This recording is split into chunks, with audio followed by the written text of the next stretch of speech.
መጅኑን ሌላ ቀይስ ከሌላ ፍቅር ያዘው ገና ያኔ ጨቅላ ሳሉ መሆኑንና አሁን ነገሩን የቀያየረው ማደጋቸው መሆኑን ለማደጋቸው አሉታዊ ምልከታ አድሮበት አለማደጋቸውን መመኘቱ ለሷ ያለውን ፍቅር እንዳለንጋ በሚሸነቁጥ መንገድ የሚገልጽ ነውና ሌላን ከልቧ አስለቀሳት። ለብቻዋ በውስጧ ተዳፍኖ ሲፈጃት የነበረው ፉም ቀይስ ውስጥ ማገኘችው።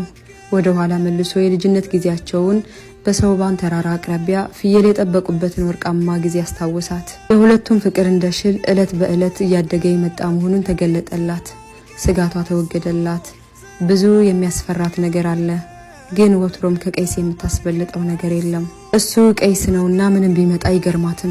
እስከ መጨረሻው ልትጋፈጠውና ልትቋቋመው እንደምትችል እያሰበች ነው የኖረችው። ታዳ ሌላ አሁን የልቡን አውቃለችና የልቧን ልትነግረው እሷን በልጅነት ዘመናቸው ከራሱ ከቀይስ እየሰማች ባጎለበተችው የፍቅር ግጥሞችን መንፈስ አወቃቀር ተደግፋና የቃላት ላይ ሹመትን ተቀብላ በራሷ አንደበት ግጥም የመፈልቀቅ አቅሟን ተንቧዋ አድርጋ ገለጠችው። ሌላ የምላሽ ስንን ቋጠረች። ሁሉም ለሁሉም ሰው ጥላቻን ቢያሳይም ከወዳጁ ጋር ግን በፍቅር ነው እንጂ በሌላ አይታይም።